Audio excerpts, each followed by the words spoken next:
Ես ողջունում եմ մեր բոլոր ռադիոլսողներին եւ ռադիոդիտողներին, դուք դիտում եւ լսում եք Գործարար, Ալիքը տաղավարում աշխատում Էլիանա Խաչատրյանը, այսօր խոսելու ենք վերջին քաղաքական արտաքին քաղաքական զարգացումների մասին եւ մեր հյուրն է քաղաքագետ Արմեն Վարդանյանը։ Բարև ձեզ։ Շատ շնորհակալություն մեր հրավերն ընդունելու համար, պարոն Վարդանյան, ավարտվեց եվրոպական, այսպես ասած, մեծ հավաքը եւ ճիշտ ասած, ինչպես եւ սպասվում էր, ներքին քաղաքական համայնքի արձագանքները երկակի էին, հա, մի կողմը, այսպես ասենք, քաղաքական եւ սոցիալական ակտիվ դաշտի, սա միանշանակ լավ էր գնահատում եւ կար արդեն ավելի շատ ընդդիմադիր թևի ներկայացուցիչները եւ ոչ միայն, որոնք գնահատում էին բավական վտանգավոր այն ինչ տեղի ունեցավ Երևանում։ Տարբեր մարդիկ տարբեր իրադարձություններ էին նշում որպես վտանգավոր, Բրիտանիայի հետ որևէ թուղթ անգամ ստորագրելը, որոշ մարդիկ նշում են Զելենսկիի առկայությունը, այսինքն հիմնական մեսեջը հետևյալն էր, որ պետք չի նյարդայնացնել հյուսիսային հարևան Ռուսաստանին։ Ձեր դիտարկումները։ Արդյոք սա վտանգավոր էր, թե սա միանշանակ լավ քաղաքական process է։ Գիտեք ինչ, ես արդեն մի քանի տարի ասում եմ, որ 44 օրյա պատերազմից հետո եւ ընդհանրապես 2023 թվականից հետո ավելի կոնկրետ Հայաստանի արտաքին քաղաքականության պարադիգման փոխվել է։ Այլևս այն մոտեցումները, այն ձևերը արտաքին քաղաքականության վարման այն ուղղությունները, որ մենք ունեինք, այլևս չի աշխատում եւ պետք է նորություն մտցնենք մեր արտաքին քաղաքականության մեջ, որովհետեւ այն ճանապարհով, որ մենք գնացել ենք, դա մեզ մերել է միայն վնասներ։ Հայաստանը միակողմանիորեն ընկել է Ռուսաստանից մեծ կախվածության մեջ։ Հայաստանի նախկին իշխանությունները կարծում են, որ եթե երկիրը, այսպես ասեմ, կախվածության մեջ գցեն Ռուսաստանից, եթե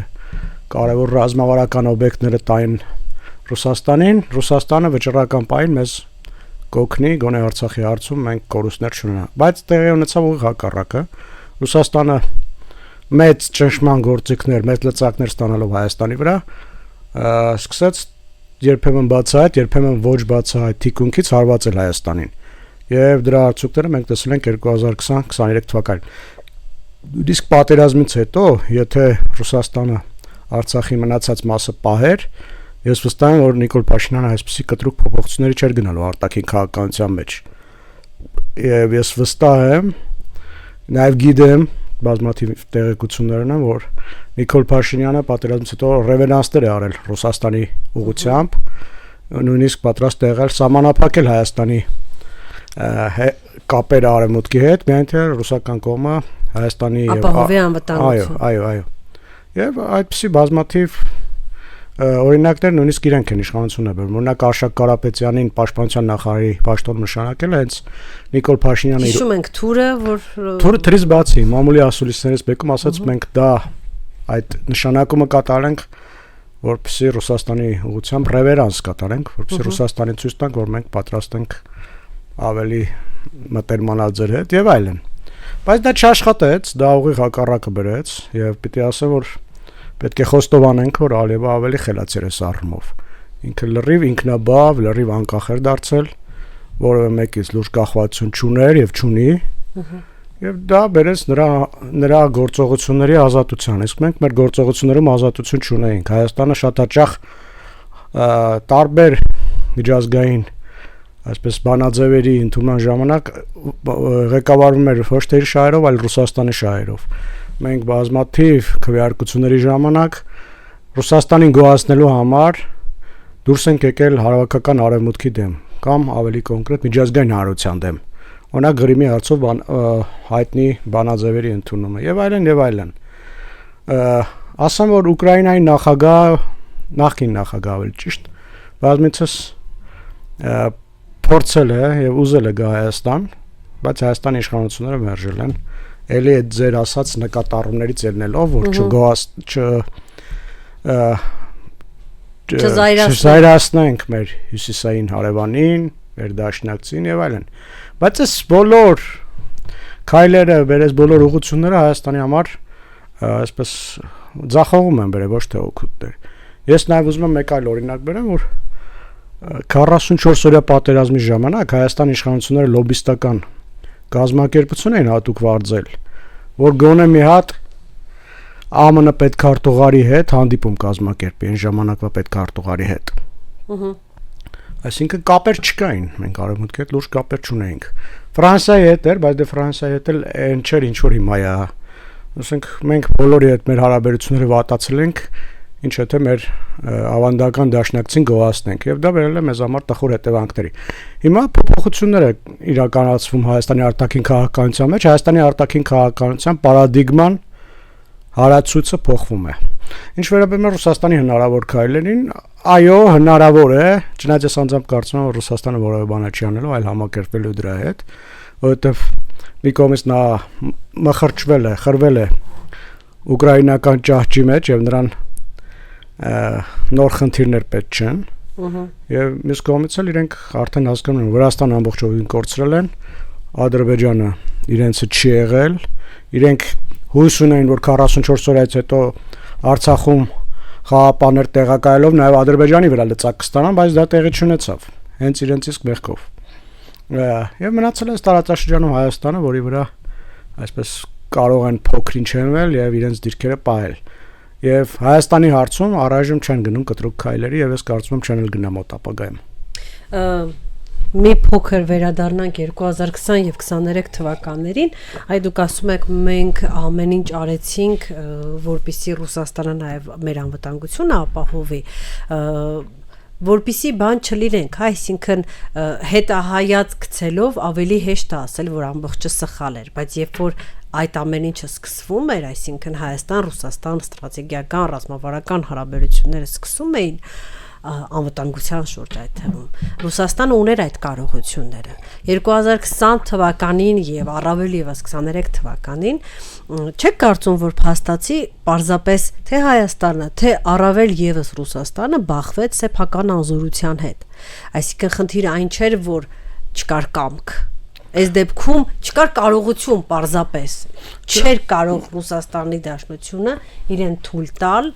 այսինքն չունի այդ հզորությունը, վերջ։ Ես հասկացա ձեզ, այս թեզը շատ է շրջանառվում եւ սա ինչ որ առումով մեղմասացություն է, բայց ես կտրականապես համաձայն չեմ այս թեզի հետ։ Դա արտաքինից առաջին հայացքից ճշմարտանման է թվում, բայց իրականում դրիվ այլ է, որովհետեւ այնպես չէ, որ Ռուսաստանը ամբողջովին այսպես ջախջախվել է, ամբողջովին անզոր էր դարձել, սա մեկ եւ երկրորդ, երբ որ Հայաստանի եւ Ռուսաստանի ղեկավարները նստում են մի բան պայմանավորում, բայց 10-15 օր հետո լրիվ հակառակն է տեղ ունենում, թիկունքից հարվածումը, դա արդեն ոչ թե անզորության, այլ սրիկայության, դավաճանության, ինչպես կուզեք, հետևանք է։ Օրինակ, Հայաստանի ինքնիշխան տարածքների վրա հարձակումը 2020 թվականից հետո Ռուսաստանի իշխանությունները, ես գիտեմ, դրա մասին շատ հավաստի եւ բարձր տեղերից ինֆորմացիան է, որ Հայաստանի իշխանություններին վստահեցրել է, որ Հայաստանի ինքնիշխան տարածքը կարմիր գիծ է իր համար եւ որևէ կերպ չի 2020 թվականի պատերազմի ժամանակ Վլադիմիր Պուտինը հենց միկրոֆոնի դիմաց ասաց, եթե հարձակում լինի Հայաստանի վրա, մենք կխառնվենք։ Այո, Հայաստանի վրա այդ ժամանակ չեղավ, բայց դրանից հետո եղավ։ Եվ դա եղել է Ռուսաստանի թողտվությամբ, ես առավել քան համոզված եմ, որովհետեւ դա արվում էր, որպեսզի Հայաստան, գիտեք, որ պատերազմից հետո խնդիր առաջացավ 9-րդ կետի հետ կապված նոյեմբերի 9-ի։ Հայաստանը եւ Ադրբեջանը տարբեր կերպ էին մեկնաբանում։ Ռուսաստանին ձեռնտու էր, որ իր FSB ուժերին բերի եւ այստեղ տեղակայի Սյունիքում։ Հայաստանը հրաժարվում էր դրանից, գիտենք։ Եվ դրանից հետո սկսվեցին Հայաստանի տարածքի վրա հարձակումները, ինչ էր դա նշանակում։ Դա նշանակում է Ռուսաստանի թողտվությամբ հարձակում Հայաստանի վրա։ Եվ ամեն անգամ Հայաստանի Այսինքն Իլհամ Ալիևը համոզված էր, որ այս հարձակման արդյունքում Ռուսաստանից արձագանք չի լինի, հա? Այո, Ռուսաստանի դաբրոն, այսպես ասած, ստացել էր։ Սա մեկ եւ երկրորդ եւս մեկ օրինակ բերեմ 2021 թվականի հենց սկզբում պատերազմից հետո Հայաստանը եւ Ռուսաստանը կնքել են զենքի սպառազինության մատակարարման պայմանագիր 400 միլիոն դոլարի, որը որ պետք է 1 տարի հետո մատակարարվեր։ Բայց մինչև 2023 թվականի Արցախի վրա հարձակումը այդ զենքը չենք ստացել։ Եվ այստեղ էլ ես միտումնավորություն եմ տեսնում, որովհետև այդ նույն ժամանակահատված նախ դա մեծ ծավալ չէր, այնպեսին Ռուսաստանի համար։ Միտումնավորություն թե պարզապես Ռուսաստանները, չէ՞, պատերազմի մեջ մխիթ։ Այո, բայց այդ նույն ժամանակահատվածում նախ այդ 400 միլիոնը շատ մեծ ծավալ չի, իրենք մի քանի օրում կարող են արտադրել այդ ծավալները։ Եվ երկրորդ այդ նույն ժամանակահատվածում Ռուսաստանը տարբեր երկրներից, չնայած գտնվելով պատերազմի մեջ, տարբեր երկրների մատակարարումներ էր իրականացել եւ Իրանին եւ Սաուդյան Արաբիան եւ Այսինքն Հայաստանին չմատակարարել քաղաքական միտումներ, օրինակ չնեղացնել Ալիևին, հա? Ոչ թե չնեղացնել Ալիևին, այլ Հայաստանին թույլ եւ խոցելի դարձնել, որպեսզի ավելի հեշտ լինի ճնշումներ իրականացնել նրա նկատմամբ եւ ավելի խոցելի լինելով ավելի շատ բաներ կարողանան Հայաստան վերցնել։ Ընդ որում նաեւ ես ուզում եմ ձեզ հիշեցնել Անվտանգության խորհրդի քարտուղար Արմեն Գրիգորյանի հայտարարություն ինքը հմեկի եթերում ասաց, որ Ռուսաստանից իրեն ակնարկել են կիսա, այսպես բաղած կիսափակ ձևերով, որ իրենք զենք չեն տալիս, որպեսզի Հայաստանը չկոշտացնի իր դիրքորոշումը Ղարաբաղյան հարցում։ Արմեն Գրիգորյանը պատահական մարդ չէ եւ Արմեն Գրիգորյանը հենց այնպես բաներ չի ասում։ Այնպես որ այստեղ էլ ես վստահ եմ, որ դիտավորություն, միտումնավորություն է եղել, որպեսզի Հայաստանը լինի թույլ եւ խոցելի եւ պահանջում են, որ Հայաստանը այսպես կոչված միջանցքը, Զանգեզուրի միջանցքը տա Ռուսաստանին, ռուսական խաղապահները կամ FSB ուժերը ավելի ճիշտ այնտեղ տեղակայում։ Բայց դա տեղի չունեցավ եւ որից հետո հայտնի Պրահյան հանդիպումը եղավ, Պրահայի հայտարարությունը, որտեղ որ ի հեճուկս Ռուսաստանի եւ Ադրբեջանի Եվրոպական միության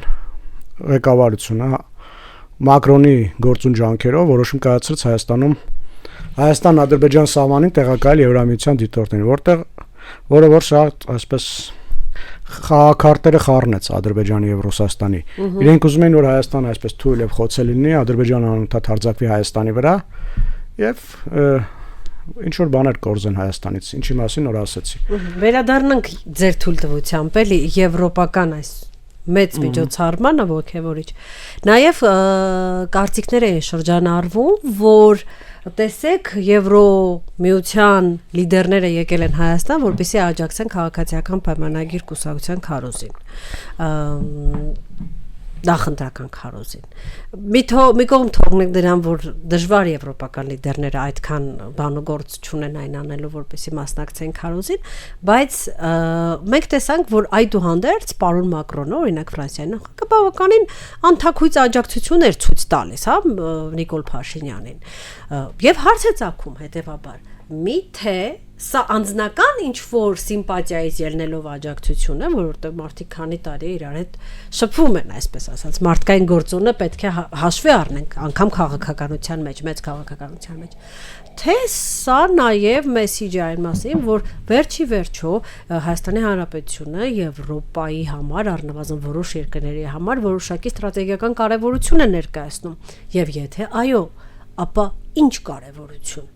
որովհետև մենք սովոր ենք, չէ՞, մեզ նայել են տեսակետից, որ ում ենք մենք։ Իրականում այո, եվրոպական լիդերները ողջերված են Փաշինյանի արտաքին քաղաքականության վերջին տարիներին դեպի արևմուտք եւ դեպի Եվրոպա նրա ռևերանսներով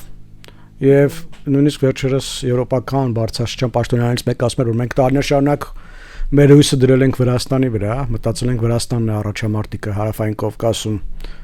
դեպի Եվրոպա գնալու, եվրոպական ուղղությամբ, բայց հիմա ի զարմանս մեզ իր խոսքերն եմ ասում, տեսնում ենք Վրաստանը զգալի հետնահանջ է կատարել եւ Հայաստանն է դարձել այդ առաջամարտիկը։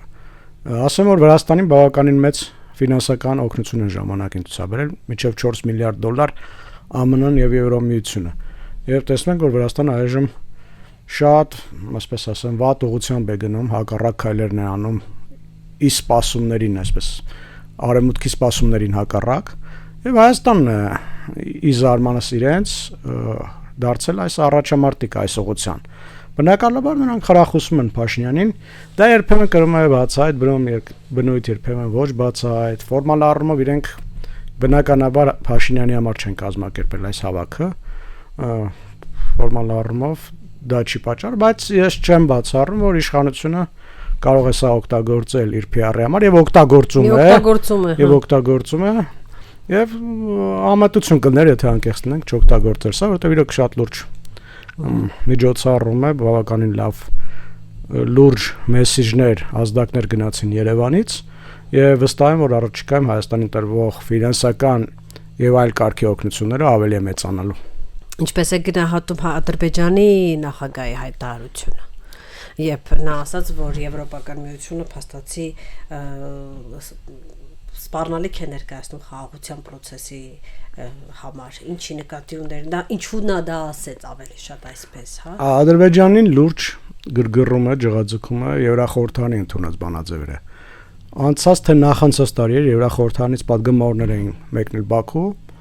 Ալիևի հանդիպման ժամանակ Ալիևն ասաց Եվրախորհրդանը Ղարաբաղի հարցում ավելի շատ բանաձևեր է ընդունել, քան Հայաստանի խորհրդանը, եթե հիշում եք այդպես հայտարարություն է արել ինքը։ Եվ շատ ջղայնացած էր Եվրախորհրդանի վրա։ Կարծեմ այս օրերին քննարկվում է նաև, որ ԵԽՎ-ից վերջնականապես դուրս գա Ադրբեջանը, որովհետև այդ կառույցում մշտապես հակաադրբեջանական բանաձևեր են ընդունվում։ Բայց դա պետք է մենք հասկանանք, որ Եվրախորհրդանը դա Եվրամիության գործադիր մարմին է, այլ օրենսդիր մարմինն է, որը որ լիարժեք անկախ է եւ իր բանաձևերը ընդունում է ոչ թե գործադիր մարմնի ջանքերով, այլ Եվրախորհրդանի տարբեր ֆրակցիաների, տարբեր պատգամավորների միջոցով։ Այնպես որ այստեղ էլ չի կարելի Եվրամիությանը մեղադրել, այստեղ արդեն պետք է Եվրախորհրդանին մեղադրի Ադրբեջանը։ Ինչն էլ մեծ հաշվով անում է, ես կարծում եմ ինչ որ քայլեր կձեռնարկվի, կարծում եմ դուրս կգա եւ ԽՎ-ից վերջնականապես Դե հա, առնվազն պարլամենտի հետ կապերը Միլի Մեջլիսը չեղարկել է, այնպես որ իմիջ այլոց ժամանակին ադրբեջանցիները ասում էին թող հայերը գան այստեղ Ադրբեջանի քաղաքացիություն ընդունեն, դառնան եւ նրանց վերադարձի իրավունքի հարցը կլուծվի, կարող են վերադառնալ ցանկ։ Ես այս վերջերս նկատել եմ, որ իրենք նույնիսկ այս հարցում են կոշտացրել իրենց դիրքորոշումը, այլևս որևէ վերադարձ իրավունք նույնիսկ չեն ուզում քննարկել եւ շատ ջղագրգիռ են արձագանքում նման հայտարարություններին եւ Հայաստանից հնչող եւ նաեւ Եվրախորհրդանի հայտնի բանաձևում այդպիսի կետ կար Արցախի հայերի վերադարձ իրավունքի մասին եւ այսպես շատ նյարդային է տանում Ալիևը այս հարցը։ Ինչ կարծում եք ինչու։ Տարբեր կերպ կարող ենք մեկնաբանել, հավանաբար նա մտածում է, որ սա ապագայում կարող է ճշմարտ գործիք դառնալ իր վրա, Ադրբեջանի վրա, եւ այլն, չի ուզում է այս հարցը վերջնականապես փակի, իսկ եթե հայերը վերադառնան այնտեղ չի փակվելու Ղարաբաղի հարցը, եւ այլն։ Շատ լավ, եւ վերջին հարցը չեն կարող պարզապես խուսափել, ի վերջո, ինչպես դուք նաեւ ասացիք, հա, արժեվում ընտրությունները եւ քաղաքացիական պայմանագիրը միևնույն է, հա, process-ները օգտագործում է եւ հիմարություն կլներ չօգտագործելի օգուտ իրեն մենք նաեւ ունենք ընդդիմություն որը կարծես թե փորձում է նույն process-ները ի օգուտ իրեն օգտագործել ինչպես նաեւ խոսում է սխալ արտաքին քաղաքական ուղի ընտրելու մասին չի խոսում բացահայտ այսինքն բացահայտ քննադատություն պրոեվրոպական ուղու վերաբերյալ մենք չենք տեսնում բայց մենք լսում ենք ինչ որ լղոզված ձևակերպումներ երաշխավորի մասին, որը պետք է գա եւ երաշխավորի խաղաղությունը Հայաստանում։ Ձեր դիտարկումները, հա, նախընտրական process-ների եւ դրա ուղղությունների եւ դրա արտաքին քաղաքական ազդեցությունների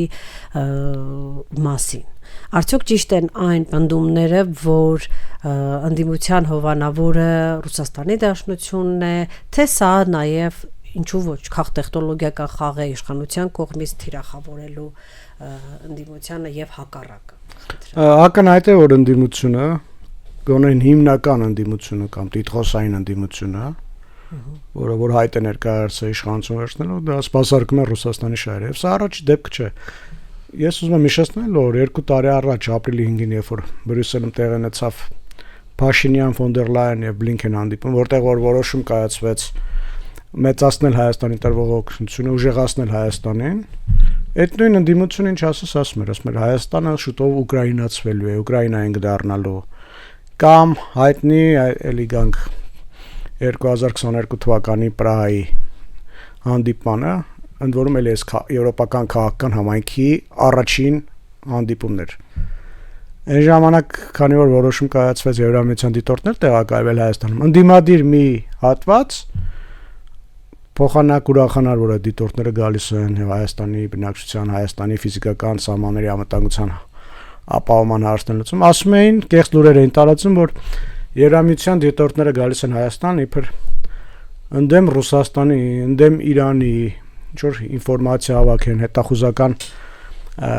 գործունեություն ծավալեն։ Ոմանք նույնիսկ իրենց ֆանտազիաներում այնքան հեռու գնացին, որ սկսեցին ասել, որ եկել են Հայաստանից Ադրբեջանին ինֆորմացիա տալ։ Այդ մարդիկ չեն սպասարկում Հայաստանի Հանրապետության շահը, եւ պետք է ասեմ, որ իշխանությանն էլ հենց դա է պետք, իշխանությունը այս հարցում էլ է օգտվում։ Եվ ընդդիմության այս հայտարարությունները իրենց դեմ են, պարզապես իրենք դա լավ չեն գիտակցում, իսկ իշխանությունը հմտորեն օգտվում է դրանից։ Իշխանությունը ժողովրդին ասելու է. ահա սա ես եմ, սա էլ մեր ընդդիմությունը, որը սպասարկում է Ռուսաստանի շահերը, որ այլ պետության ընդդիմությունն էլ մեղադրում է, ասում է դուք էլ սպասարկում եք Եվրոպայի շահերը։ Դուք էլ սպասարկում եք Արևմուտքի շահերը, Թուրքիայի շահերը, այդ վիլայեթացում Okay, բայց եթե այս արդյունքում, այս գործողության արդյունքում Հայաստանին մեծացնում է օգնությունը, տարբեր երկրներ հայտարարում են Հայաստանի հետ ռազմավարական գործընկերության համաձայնագիր ստորագրելու մասին, ռազմական գործակցությունն է մեծանում, ուժեղանում որոշ երկրների հետ, օրինակ Հայաստան, Ֆրանսիա, ռազմական գործակցությունը երկար տարիներ մեզ համար երազանք էր։ Վերջ տարին տեսնում ենք լուրջ տեղաշարժեր կան այս ուղղությամբ, Երևանում էլ Մակրոնը հայտարարեց, որ հանձն է առնում նաև Հայաստանի պաշտպանունակության բարձրացման ուժեղացմանը եւ այլն։ Հասարակ ընտրողի տեսանկյունից եթե նայենք, իրենք երբ որ նայում են այս, տեսնում են մի կողմից, որ մենք Եվրոպայից, Արևմուտքից աջակցություն ենք ստանում ֆինանսական եւ այլ հարցերի շնորհիվ, իսկ ընդդիմությունը միայն խոսում է թուրքացման կամ այլ բաների մասին, որի տակ հիմք չկա, բնականաբար իրենք իրենց եզրակացություններ անելու են եւ անելու են իշխանության օգտին, այլ ոչ թե ընդդիմության։ Ընդդիմությունը շատ ավելի խելացի կներ, եթե ավելի կենսունակ թեզեր առաջարկեր եւ ավելի անկալելի համոզիչ լեզվով խոսեր հասարակության հետ, բայց տեսնում ենք որ հակառակը։ Ընդդիմությունը անում է քայլեր, որը որ իր դիրքերը թույլատնում է եւ ուժեղացնում է իշխանության դիրքերը։ Այդուհանդերձ կա միթեզ, որը կտերեք ասացի վերջի հարց, բայց պետք է շարունակեմ այդուհանդերձ կա միթեզ, որը կիսում են նաև ընդդիմադիր ընտրողները եւ ընդդիմությունը, դա այն է, որ հա բան չունենք ասելու Ռուսաստանից շատ օգուտ չկա, բայց Ռուսաստանի նման թշնամի, թեկուզ քաղաքական թշնամի պետք չի ձեռք բերել, որովհետև Ռուսաստանում հայեր են ապրում, Ռուսաստանը կարող է մեզ վնասել, գազ անջատել, հայերին արտաքսել, չգիտեմ, հազար ու մի տարբեր մակարդակի վատություններ անել ժողովրդի լեզվով ասած։ Ինչպես է։ Եթե գնա այդ քայլերին Ռուսաստանը, ապա դա այդ ժամանակ ընդդիմության մի հատվածի դիրքերը մի քիչ կուժեղանան։ Այն առումով, որ այն քաղաքացիները, ովքեր որ տնտեսական գործունեություն են իրականացնում Ռուսաստանի հետ, արտանում են Ծիրան, բանջարեղեն եւ այլն, բազմաթիվ բաներ են, չէ, արտանում։ Եթե ասենք Ռուսաստանը փակի լարսը կամ խնդիրներ ստեղծի, այդ ժամանակ այո, իշխանության դիրքերը կթուլանան որոշ առումով եւ այն մարդիկ, ովքեր որ կապված են Ռուսաստանի հետ, արդեն հակաիշխանական հայացքներ ձեռք կբերեն։ Ես նաև ուզում եմ հիշեցնել, որ վերջերս Տաշիր քաղաքում էր կարծեմ, էլի ինչ որ մեկը մոտեցավ Փաշինյանին եւ ասաց Ռուսաստանում մեր հանդեպ ավելի են վատացել, ինչ որ խնդիրներ են ունեցել քո գործունեության պատճառով եւ այլն։ Եթե այս ամենը տեղի ունենա, այո, համաձայն եմ, որ իշխանության դիրքերը կթուլանան, բայց առայժմ սա չենք տեսնում։ Եվ ես կարծում եմ իշխանությունը այս հաշվարկներն արել է, առայժմ այո, հակա ռուսական ինչ-որ քայլեր է անում արևմուտքի ուղղությամբ ավելի մերձանում, բայց այնպես էլ չի, որ բոլոր կարմիր գծերը անցել է։ Դեռևս որոշակի զգուշավորություն կա, դեռևս հայտարարությունների մակարդակով ասում են, որ իրենք Ռուսաստանի հետ հարաբերությունների պահպանման կողմնակից են, դուրս չեն գալու ԵԱՏՄ-ից եւ այլն, եւ այս զգուշավորությունը եւ հավասարակշռությունը առայժմ արդյունք տալիս է։ Ռուսաստանն էլ չի ուզում առայժմ կտրուկ քայլերի գնա, հույս ունի, որ դրա կարիքը չի լինի եւ այստեղ իշխանափոխություն կլինի ընտրությունների միջոցով իշխանության կգան պրոռուսական ուժերը եւ արդեն այս հարցը ընդհանրապես դուրս կգա օրակարգից, կձևավորվի մի իշխանություն, որը ավելի ռուսամետ կլինի եւ այլևս Հայաստանին պատժելու, Հայաստանի դեմ քայլեր ձեռնարկելու կարիք չի լինի։ Դե սպասենք տեսնենք թե ինչպես կզարգանան իրադարձությունները, շատ շնորհակալ եմ։ Ես եմ շնորհակալ։ Ես մեր բոլոր ռադիո լսողներին եւ ռադիո դիտողներին հիշեցնեմ, որ դուք դիտում եւ լսում եք Գործարար ալիքը, այսօր զրուցեցին քաղաքագետ Արմեն Վարդանյանի հետ, տաղավարում աշխատեց Լիաննա Խաչատրյանը, կհանդիպենք։